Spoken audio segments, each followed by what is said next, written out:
Good evening, everyone, and welcome to the Chrissy B Show. Now, there's a lot of pressure to spend over Christmas, and the last thing you want is to take debts into the new year with you. So in tonight's show, we'll be sharing some tips on how to have a low-cost Christmas. My guest tonight is Kim Stephenson, who's a psychologist and also financial expert, to give some useful tips on how to be careful and how to save money. And we also have Chris Browne with us with the Self-Development Clinic later on. But first, of course, we have our new section, this time with Bianca. Hello, Bianca. Hello, Chris. Are you looking forward to Christmas, my love, or is it something that you're like, oh, here we go No, again? I like it. I love Christmas, especially just because I get to spend lots of time with family. It's just an excuse, isn't it, to get lots of time and cuddling in bed and just snuggling up to duvets and watching lots of films. But I do try and not go overboard with the shopping too much. Yeah. I do try and like limit how many people, because it does get like when you start writing your list, you can really get out of control. So I do try and hone it in on just. Have you ever gotten into debt because of Christmas? Actually, one time. I didn't plan to ask her that. She didn't know was that actually, I did a little bit one time, Chris, because yeah. I went over my overdraft, and I was in my first year of uni at this point, and I did spend a little bit too much over Christmas, and I didn't realise that I was over it, and I went over it by about £6 or £10, and then they charged me every single day, because it was Christmas. I didn't get any post or anything. Aww. And so in the end I had to pay over £100 bill just because I went over by like £5. It's really annoying. Should have thought that. I would have done. I know, but I did try, but they didn't. I just had to pay it, and I'll never forget that. And I only went over by a few pounds. Oh, that's horrible. Yeah. It's a nice New Year present, wasn't it? I know. I was so annoyed. I think I've only done it once, like gotten myself just into a little bit of debt, because I remember one year I couldn't really afford to get the family presents. I can't remember what the issue was, that we spent money on something else, I don't know. And I couldn't afford to buy presents for family, so I bought everything from a catalogue. Oh, yeah. So obviously, of course, you have to pay it back afterwards. But that was the only time, and ever since then, I've always said I'm never going to get into debt because of Christmas. Oh, Anything. I buy what I can afford. If I can't afford it, that's it. Exactly. You do have to do that, don't you? Not to overspend too much. Yeah. Because people just don't, like, I know my friends and family, they don't want like really expensive, extravagant gifts. It's more about spending quality time with them. Really. Some people do expect expensive, extravagant gifts, unfortunately. My friends and family do expect a gift or two, but not like, they wouldn't want me to go into debt. Exactly. If they really care about you, they're not going to want you to be miserable in the new year. But they do like to see a nice gift. They wouldn't turn it down, would they, if they got a lovely expensive Well, there's gift. lots of cheaper alternatives, which we will discuss later on as well. Yeah. What do you have for us in the news? Well, in the news this week, Samsung will find, I'm trying to put my hands somewhere, look. I'm just going to go like that. Just scared of knocking the tinsel down. I'm going to do my news like this today. Samsung will find... just put your elbows down. That's it. That would be fine. So Samsung were fined $1 billion by Apple, and they chose to pay the whole lot in 5-cent coins, the whole thing, Chris. So yesterday morning, more than 30 trucks filled with 5-cent coins arrived at Apple's headquarters, and at first the security guards tried to turn the trucks away because they thought it was a mistake. Then they got on the phone to Apple's CEO and realised and explained that this is from Samsung and we're going to be paying it all in 5-cent coins. And it was they got the fine because they got sued over a mutual patent infringement, which I think means that they copied something of Apple's that they'd already had a patent for, and then so Samsung got all their loose change and sent it to them. Yeah. And the funny part, Chris, is that they didn't sign a document or anything to say how they would like to receive the money. So they just took full advantage of that. No. That's so cheeky. That's sort of getting back at them, isn't it? That is really cheeky, isn't it? And then, and also, it doesn't even end there, Chris. They've got to now, Apple have got to now count every single cent, 5 cent, to work out, to make sure all the money's there. So they're going to have to spend hours and hours and get somebody to do that. How much is the fine? How much did it say? $1 billion. Oh, no. $1 billion. It's shocking, isn't it? That is such a naughty thing to do. And so the chairman of Samsung Electronics told the media that his company is not going to be intimidated by a group of geeks with style, and that if they want to play dirty, they also know how to. It's not going to end, is it? We also know how to do it. He said you can use your coins to buy refreshments at the little machine for life, or melt the coins to make computers. That's not my problem. I already paid them and fulfilled the law. Gosh. A total of 20 billion coins delivered. That's shocking, isn't it? Oh my gosh. I know. I don't think it's going to end here either. I really don't think that's the end of it. Apple are going to backfire, aren't they? Gosh, that shocked me though. And also, a newlywed had a record-breaking 126 bridesmaids at her wedding. The bride and groom were not happy with making their vows in the usual way, so they decided to break a Guinness Book of World Record at the same time. So the couple achieved this. To get in there? I think you do. I think you do. People do the craziest. I don't know if any of the viewers know, but people do crazy things to be in the. Yeah, Guinness, they do, don't they? Well, how'd you say it? Guinness Book of World Records. Yeah. So I'm just wondering if they actually get paid to be in there. 126 bridesmaids. 126. I only had one. Actually, I didn't really have any because the one that I had was like my maid of honour, so it was just my sister. Double up. Yeah. Imagine having that many bridesmaids, Chris. What a nightmare trying to organise it all. They couldn't have paid for all those dresses, could they? They must have had to, I don't know, get them to pay for themselves. That's a lot of money, isn't it? Well, any time I've been a bridesmaid, I've had to pay for it myself. Yeah. You couldn't have expected to get 126. No. And the world record at the time was 96 bridesmaids. So they flew above and beyond that, didn't they? You'd think, when I first read it, I thought, they should have probably gone to 97 to beat it, to win it. But they went like flying right up, didn't they? Yeah. Added an extra like 30 bridesmaids on it. Shocking. And how many do you want, Bianca? I want quite a lot, but not 126. But I would like probably about. Hope your boyfriend's watching this. We always sort of show little hints, don't we, Bianca? Yeah, we do. I'd like about. I want all my friends to be bridesmaids, so maybe like all my close friends. I'd probably say about 6 or 7. That's a reasonable. Yeah, but I don't. But then you got to choose who's going to be like the maid of honour, and that gets quite difficult, doesn't it? Because like I've got my sister who I'm really close to, and then I've got my best friend, and I've got my cousin who I'm really, really close to as well. So it's going to be quite difficult. To be a sister. Yeah, I think it does. And you've got more than one, haven't you? Yeah, I've got one. Good luck. But I've got twin sisters, and they're only 6, so they might not want to fight for. If I get married anytime soon, they won't really care because they won't understand. So flower girls.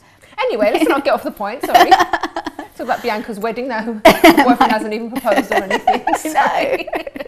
Talk about getting ahead of ourselves. And also staying on to the whole wedding thing, would you say I do in a swimsuit, Chris? No. I knew the answer to that. So designer... wedding dress. A new designer, Mara Hoffman, has now launched bridal bikinis for beachside ceremonies. Because I have been to a beachside wedding, but she wasn't in the bride. Luckily, she wasn't in a bikini. And they're priced at around $308, starting from that. What, for a bikini? For a bikini. A wedding bikini. Okay. The swim I thought we had a picture. There is a picture, actually. This is it. On the left is like the swimsuit. Then you've got like normal swimsuits. They do, don't they? And they were designed to be worn by the beach or barefoot in the desert. Do they wear like a veil as well, though? Probably wear a veil. I guess so, yeah. But I wouldn't want to walk down the aisle in this bikini.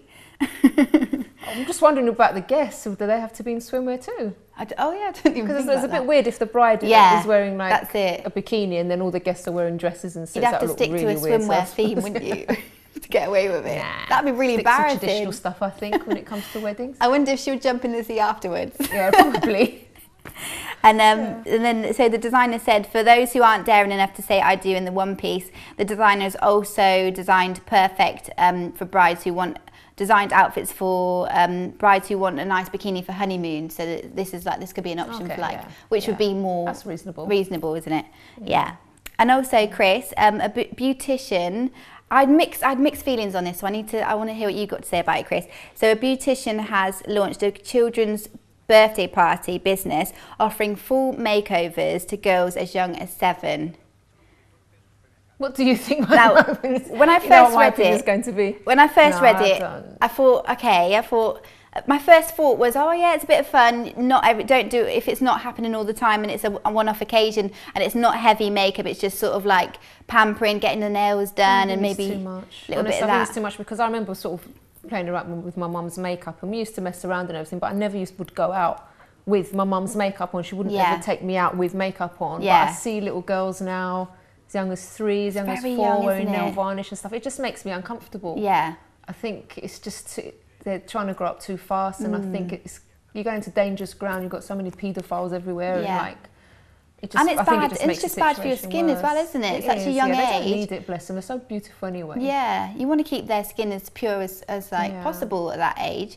But so the lady who's doing it, she's a mother of two, Kelly Matthews from Gloucester, and she set up the company which is called Little Beauties, where primary school children learn how to apply a full face of makeup as well as having manicures and pedicures.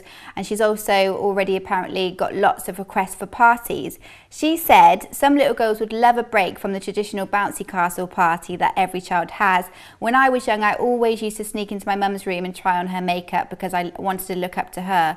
No one ever taught me how to put makeup on, and girls never get taught how to. That's why you often see so many teenagers with their faces plastered in foundation or fake tan, but all they need is a bit of guidance. Sorry, I would prefer the bouncy castle any day, even now. I'm going to make I think so. But we have to go to a quick break, Brenda. Thank you so much for the news. You're welcome.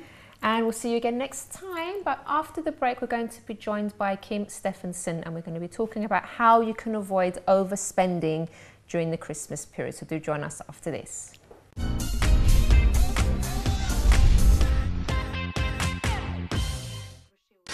Don't forget to subscribe to the Chrissy B Show, always aiming to show you the happier side of life. You can find us on YouTube, Facebook and Twitter.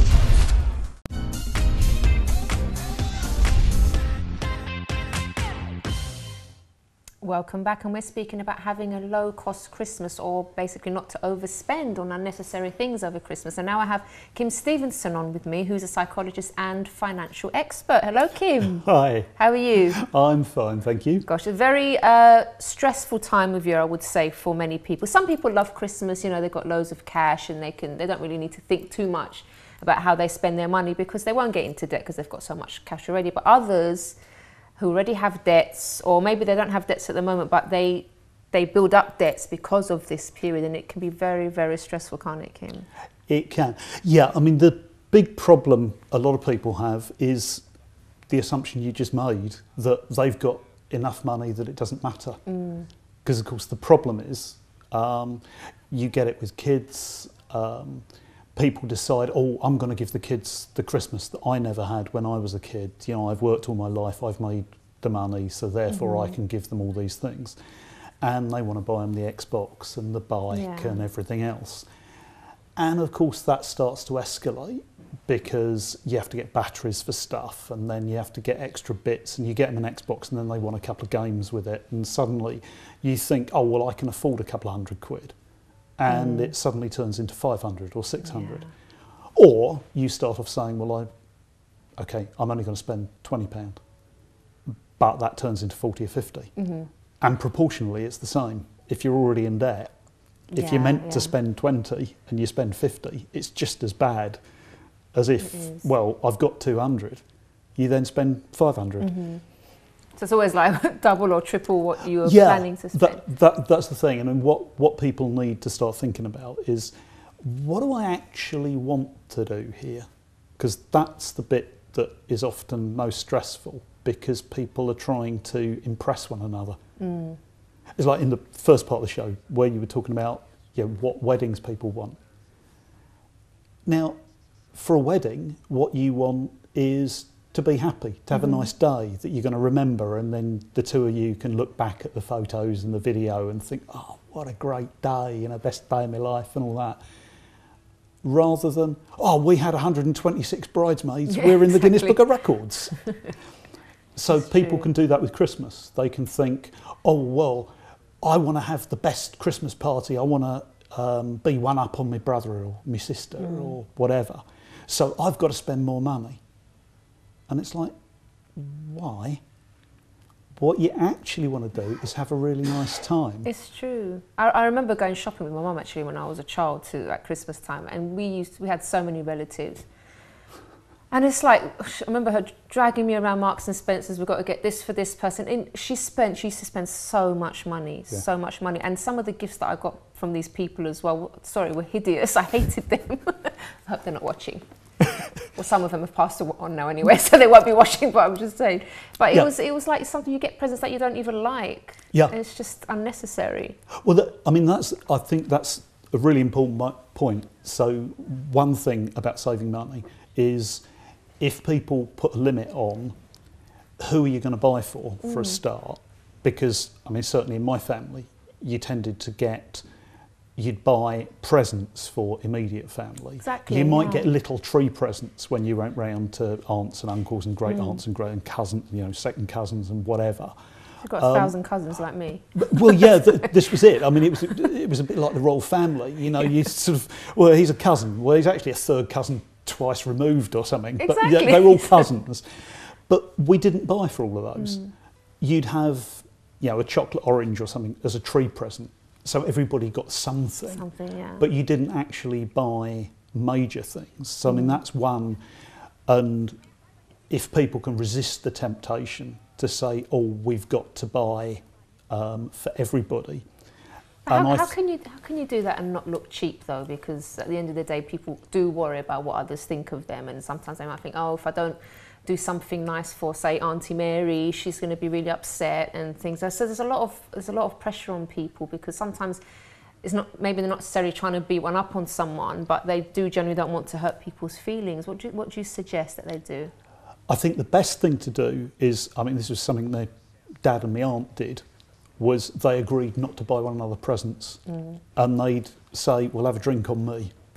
Yeah. Because the point you made earlier on about ending up with presents you don't like, the problem is when you try and buy stuff for people that you don't really know well, that's where there's some great bargains to be had on eBay just after Christmas, as everybody flogs all the perfume that they're never going to wear, and the cheap jewellery and all the stuff that people don't want. Yeah. But people have bought, because like you say, they've gone around the shops and oh my God, it's Christmas Eve, we've been shopping for 27 hours solid. What am I going to get, you know, great Uncle Wilfred or whatever? And he ends up with some gruesome thing that even he doesn't like. Yeah.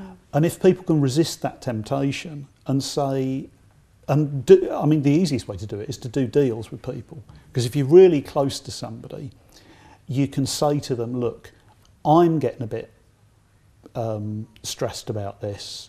I'm sure you are. Can we do a deal that what we're going to do is we're going to buy for the kids, and, you know, you buy for your mum and dad and maybe brothers and sisters, whatever. But you put a strict limit on it and get everybody to agree, because then you don't have the problem. You can get lovely cards for one another or whatever, and you can make a point of phoning them up at Christmas if you're not going to see them, and make a bit of a fuss of them. So like you say, if, you know, Auntie Betty or whatever is going to be upset if you don't do that, you can send her a nice card, and you can make a point of phoning up and get the kids to wish her a happy Christmas. Or just go and spend a bit of time with her that she's not expecting, do like, I don't know, pampering or something. Exactly. That's because that's the point, is that people tend to forget that what actually makes people happy, I mean, it's a whole chapter in the book, is about what's happy, what makes you happy, tends to be very much doing things that you enjoy, that you're good at, which is very much probably something Chris will pick up later on, you know, about jobs of work, doing things you enjoy. But another one is relationships, and it's actually time with family. Yeah. And if you ask people, you know, what's really the best thing about Christmas? It's very rarely the his and hers Ferrari you bought one another. It's the time, you know, great Uncle Wilfred sneezed and blew over the Christmas tree. Or the time that you had the big party and it ended up a conga line going in and out of all the neighbours' houses. Those are the things you remember. It's the events. So if you can organise that, limit the amount you're going to buy and make agreements with people, then you don't have the pressure to say, oh, I've got to buy this, I've got to buy that. You can limit it to a small number of presents for people that you know well, and also make people do lists. Because it's really good training for kids, is, you know, you're going to get a main present or two main presents or whatever it is. You've got to decide what you want. You can't have the Xbox and 3 games and the bike and a pony and whatever. You can have to prioritise as well, don't you? Yeah, well that's it, because most people are not in a position to have all the things they want. I mean, even, I don't know, what's his name? Richard Branson. He'd probably like 2 Caribbean islands. But he can't have everything. He can't have his own planet.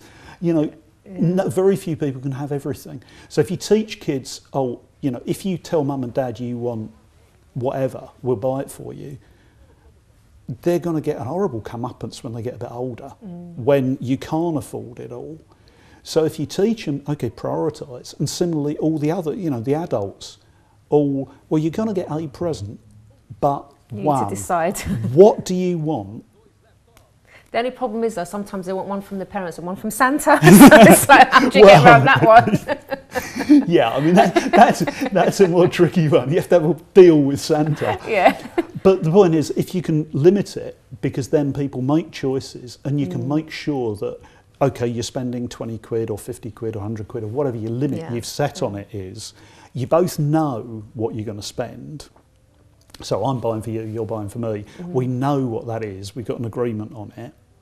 And you make sure, yeah, okay, I really want this.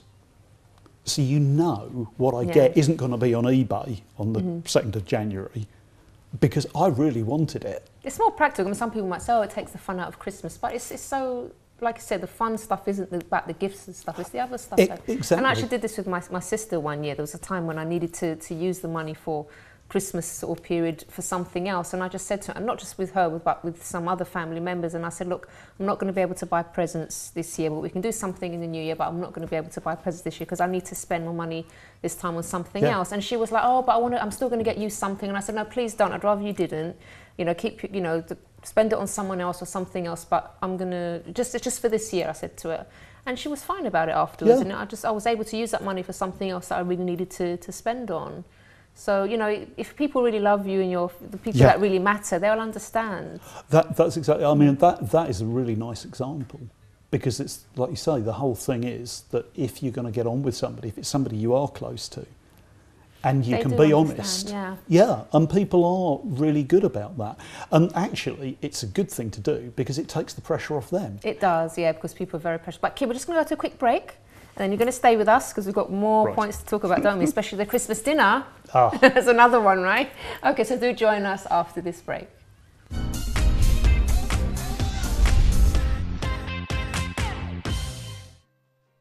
Don't forget to subscribe to the Chrissy B Show. Always aiming to show you the happier side of life. You can find us on YouTube, Facebook and Twitter.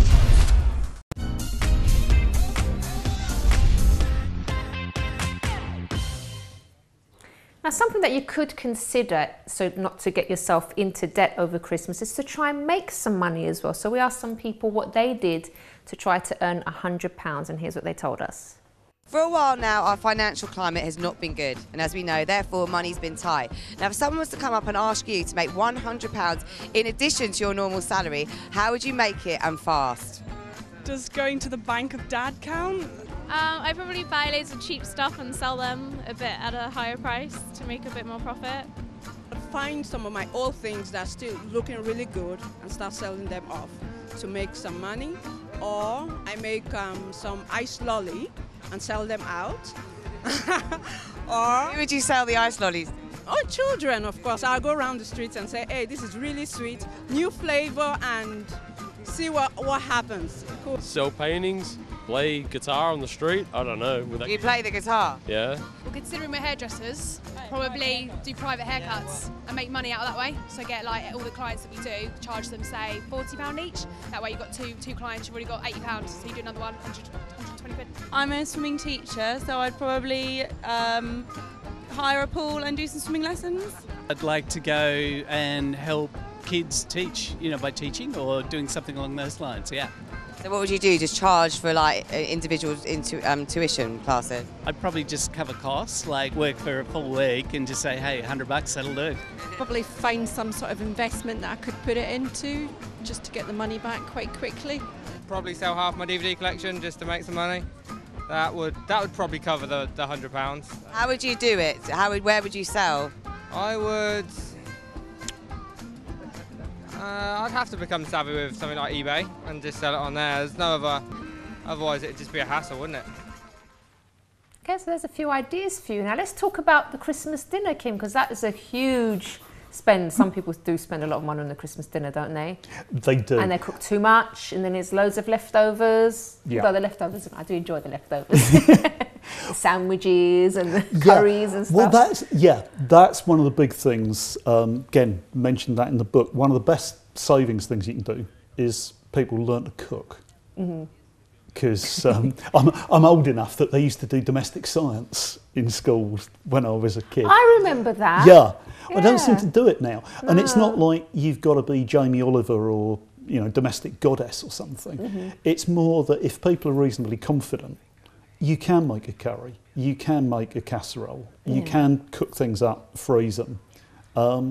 You can buy batches of veg, make soups. Because it is expensive. If you get those ready potatoes and all those ready-made things, that's just so easy, like to pop in the oven and stuff. But first of all, I really don't think they taste as good as the actual real thing. Often they don't, and the thing is, people will buy. They're a lot more expensive. Well, yeah, I mean, it's the money. People will buy ready-made or ready sort of pre-cooked potatoes, even bubble and squeak. I mean, the whole point about that is that it's to use up old cabbage and potato and that. And it's like people buy it in packets and they pay like, I don't know, £2, £3 for a packet. And you're thinking the whole point is that you use the scraps and they don't go to waste. So they buy this stuff, spend a fortune on it, and then throw the scraps away. And it's like, this is balmy. And like you say, you can make sandwiches and whatever. And one of the points is that if instead of cooking, like you say, people always tend to do too much. If you play your cards right, again, it takes a bit of the romance out of it. But if, when you're hosting, instead of doing the thing that everybody does, and when people say, "Oh, is there anything I can bring?" you say, "Oh no, it's okay. I'm happy to spend £1,000 on it." It's like, no. Say, yeah, actually, be really handy. You're good at doing X. Oh, that's nice, butter them up. Yeah. I love your Yorkshire puddings and your roast potatoes. Exactly. You can make those. Well, yeah, I mean, you can get people around. If you organise it properly, you can get people to help. You can get people to bring things that they've prepared. Even a few desserts would really help for each person brings something. Exactly. You know, if you want, you know, rather than you having to buy cases of booze, you can say, well, okay, could you bring, you know, half a dozen bottles of decent rosé or whatever, you know, that people are going to drink, and then you don't end up with sort of, I don't think they make them anymore, but sort of Watney's Party 7s and things that nobody in their right mind's ever going to drink. But they always get to, you know, when you have a party or a Christmas do, you always get these bottles of cheap plonk and beers and whatever that nobody's going to drink. And if somebody is actually tasked with, okay, you do this, you make that, you do this. And of course, you then save a lot of money and you have a lot less hassle, because one of the other problems with being at Christmas is the stress, is that usually the hostess will end up spending like 5 or 6 hours in the kitchen and is incredibly stressed and is trying to get, you know, 20, you know, potatoes and turkey and beef and whatever, you know, beef for people who don't like poultry, and, you know, all the veg in it all ready at the same time, and it's all very complicated. I'm getting hungry talking about Christmas dinner. But you can end up stressed out and you don't get time to meet anybody, you know, to talk to anybody. And it's like, well, if you've got various people helping, you've got less pressure on you, you spent less money, you got more time to mix and have a little drink with people as they arrive and, you know, say hello to Granny. And it's much more fun, it's less stressful. So if something goes wrong, it's far more likely that everybody's going, oh, well, don't worry about it. Yeah, it's all right, we can do without that. Whereas when you, I mean, I've been there, you know, I've done that. You do the cooking, you have a dinner party, people will come around, whether it's Christmas or any other time, and something goes wrong, it's a disaster. You feel awful. And then you end up being ratty with everybody and you don't have any fun at all. And you think, well, actually, if you say to people, and similarly, you can have things like, well, why would you spend hiring a dozen glasses because all the ones you've got that you use, you haven't got half a dozen of anything. I mean, if you're anything like our household, you've got like 4 or 5 of all the sets that used to have 8 because you've managed to crack them or break them or drop them. Fine. So get a couple of people to bring sets round with them. Yeah. But nobody, or very rarely, do people do that. They'll actually go and hire things. So either say, well, look, it's family, it's friends. If they're going to get upset because we've got non-matching plates or whatever. And it's actually fun to have non-matching stuff sometimes. Well, yeah, it's a bit different. but if you want to have a dozen, get a couple of friends to bring half a dozen each, and then you've got, you know, pretty much a matching set. You know, something else people can consider as well, because I was reading up on this before, and it was saying about sort of buying the brand, not the very expensive brand, just go one brand down. Yeah. And they did an experiment as well to prove that it doesn't really make any difference. So they cooked a Christmas dinner with all the premium stuff and, you know, all the best quality stuff, supposedly. And then they did another one using the lower cost brands.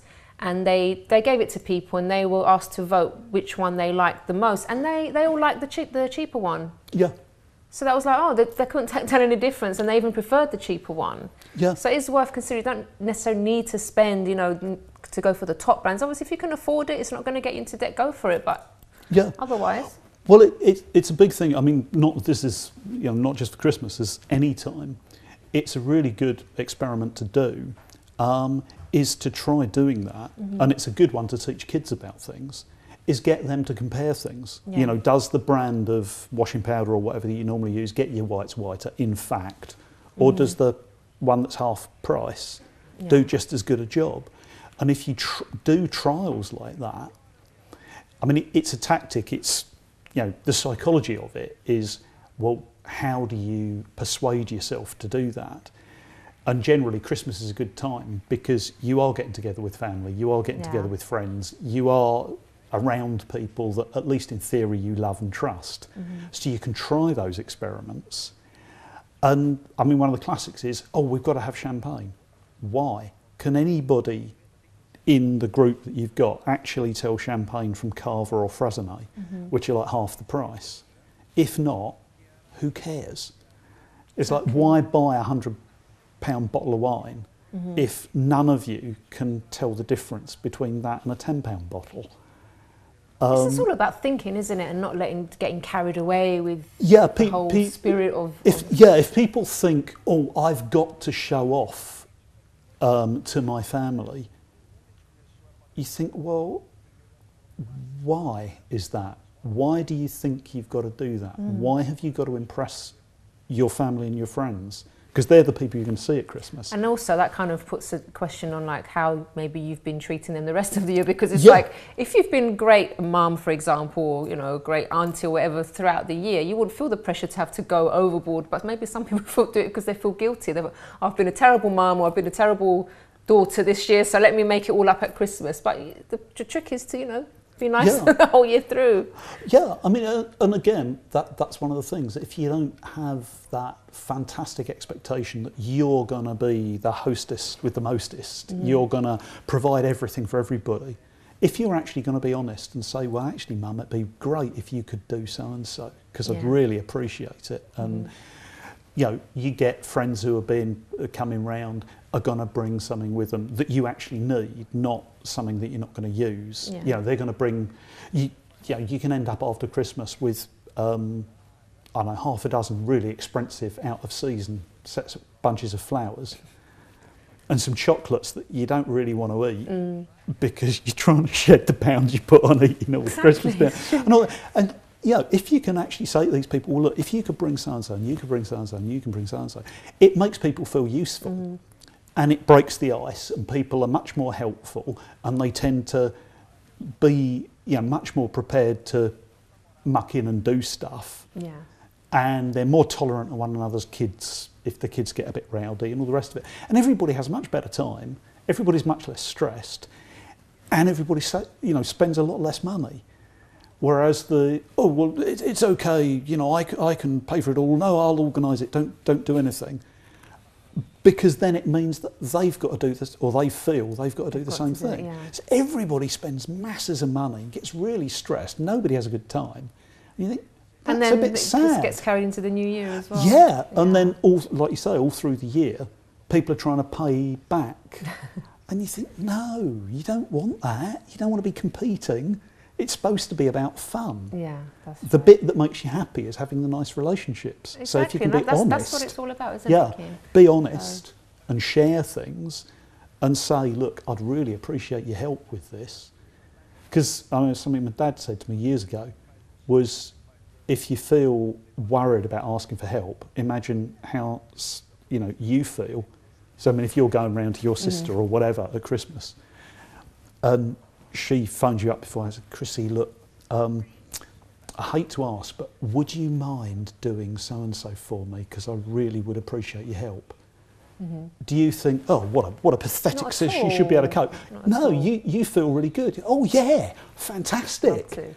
So if you can't do it any other way, say to yourself, well, actually, I'm doing everybody a favour.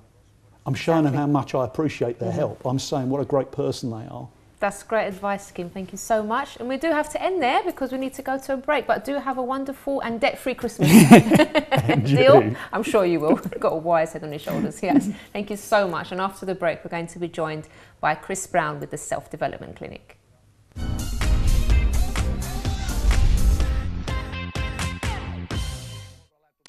Don't forget to subscribe to the Chrissy B Show.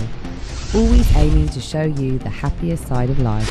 You can find us on YouTube, Facebook and Twitter.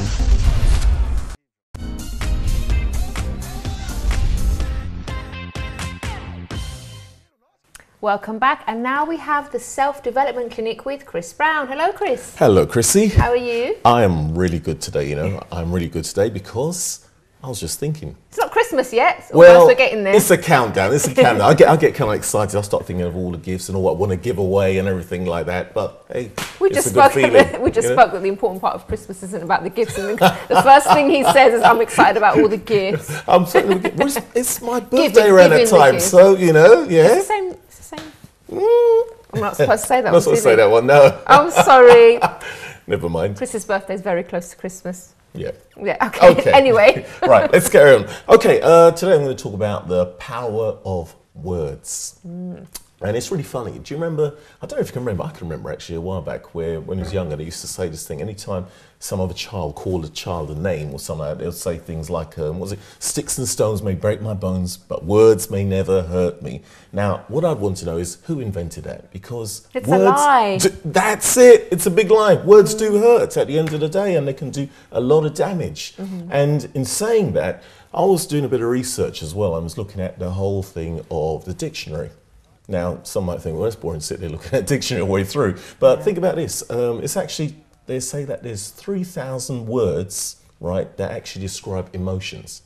Now, there's 1,051 that describe positive emotions. But the rest of it, 2,286 all negative. Gosh. Now, doesn't that say something already about society in itself? It does. We can think easily of the more negative words to put in it than the positive ones. Right, and negative words do hurt and they do affect.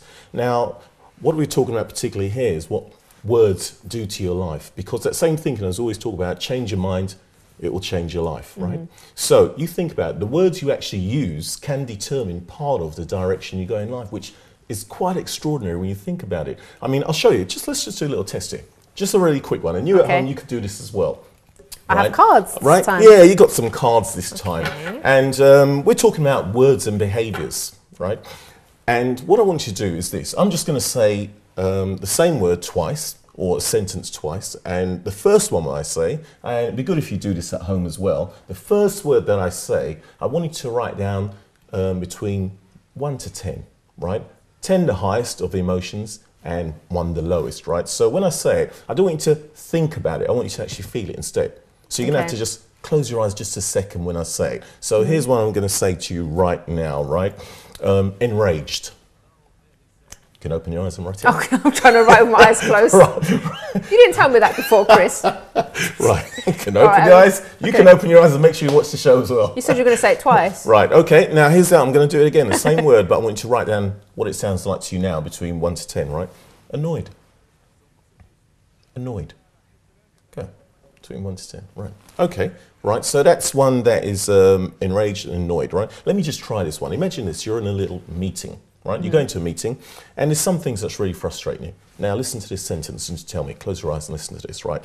Okay, I'm a little concerned. Okay, 1 to 10. I'm a little concerned. That would actually worry me. Okay, and I'll write the same thing, right? And here we go. I need clarification. I need clarification. Go, write down the word. Now, isn't that interesting? I'm just going to leave it at those two for now. As we're talking about, yeah, you show the viewers, right? The first one was enraged and annoyed. So for enraged, you've got 10, which is pretty high with emotions, right? And for for annoyed, for annoyed, can you get this way? Can you get this way? You can see this way. Here we go. Can you see the mark? I just read it over. Right, for annoyed, you've got 3, right? Now, we were talking about exactly the same thing. Let's see the other one you've got here. What was it? It was for, I'm a little concerned, and you've got 7 as highest emotion, right? I'm a little concerned, you've got 7, right? That would scare me if I heard that from someone. Okay, and here we go. I need clarification. Saying the same thing, but you've got 3. Do you see how the words, the power it actually has and how it affects you internally? So before you tell someone off, it's good to say so. There you go. Well, you go, look, I'm going to use a 10, I'm going to use 3. No, but the truth about it is the behaviours the behaviours inside you, and it's got to do with what you actually connect those words with. So it's like when somebody says to you, oh, how are you doing? And automatically you say, oh, I'm fine. But you can tell, really, if a person's fine or not. But these words that they speak throughout the day, if we're careful in how we speak, it determines how the day is going to actually go and how you react to things, because it's connected to behaviour and their experience. Yeah. So looking at that, we're talking about connecting words, right? Now, connecting words, the words we actually speak are actually attached to an experience that you had. So that is what's actually going to create experience what you are going to have later on. So when I said those words to you just now, and you said, all right, that was a 10, you connected that to something, an experience, and that's why it seems so bad. And it's not just yourself. Most people would hit a high number there at the end of the day, but it's the same thing. So you think about it, let's put a work situation, you're going to a meeting, you're annoyed about something, you're going to have a meeting. You've got to think first before you speak. Think of the words you're going to use, how it's going to project yourself. Also, what is that person going to perceive? You can actually make sure that meeting goes smoothly and you get what you want. Or you can work with your emotions only and speak words that are not really positive, quite negative in criticizing someone and get a really bad result out of it. So overall, what we're saying is, if we look at our inner dialogue as well, our inner dialogue, we spend a lot of time speaking negative to ourselves. We speak less, let's say, worse to ourselves than we'd allow somebody else to. And that's a negative dialogue that goes on. So we've got to be very mindful of that at the same time as well, because this is part of determining how your day's going to go as well. You know, the negative things. You're about to take a chance to do something. I can't do that. I'm no good at that. Whereas if you turned it around and say, well, look, I'm going to do that. Yeah, I believe I'm good at it. Let me give it a go. And you do it. Exactly. Chances are you'll get through it and you'll learn while you do it, you know, instead of not attempting it. It's like the saying goes, we're our own worst critic, aren't we? We are our worst terrible, critic. Some of the things, and even if you don't actually say it out loud, a lot of the time it's in the mind as well. It's just thinking very negatively about yourself and always second guessing yourself, and it's a bad way to live. So. And it's back to the same thing, association, to what you associate it for. So we automatically start thinking that way. And we've got to realise, look, the past is the past and the future is the future. You know, and whatever happened, what you connected to, maybe you need to actually look at that and dissociate that instead. Sever it, right? Now look at one last bit. What I'm going to say is this. You've got to actually choose your words carefully, right? Think before you speak. But don't be too vigilant, you know? Could you imagine doing this now? Stop thinking, well, everything I say I've got to think about. But practice, after a little while, it will become a part of you naturally, and you'll think about it before you go into a meeting, before you go into any discussions, before you're going to criticise a member of staff. You would think about it before you say it. So choose your words carefully. Definitely. Get a better life. Yes. Yeah. Wise words, Chris Browne. Thank you so much. Thank you very much. And pleasure. I will see you again before Christmas one. I think we will. We will, yeah. Okay, just so I won't say Merry Christmas now then. All right, so that's it for today's show. But, you know, the bottom line, what we were speaking about before is please don't get yourself into debt, and do think, like we've been saying here as well, do think more, because, you know, we tend to get ourselves into trouble when we don't think, and we're just all very emotional and we just go and do things on a whim, and that's when we tend to get ourselves into trouble. So always put some thought into whatever you're doing, whether it's spending, whether it's thinking about yourself or in meetings. Always think about what you're going to do and what you're going to say. So I do hope you've enjoyed it today. If you want more information about the show, please do visit the website chrissybshow.tv. And if you have a question for me, you can also email me on chris@chrissybshow.tv. See you again next time. Bye-bye for now.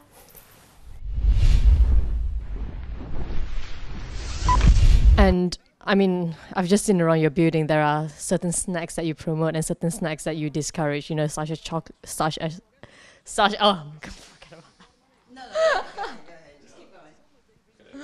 Right, let's do that again. And why do you think cooking is important? Or else you die if you don't eat. And if people do want to find out more information about the Kids Cookery School, where can they go to? It's very simple. It's the Kids Cookery School at, oh, that's the sorry.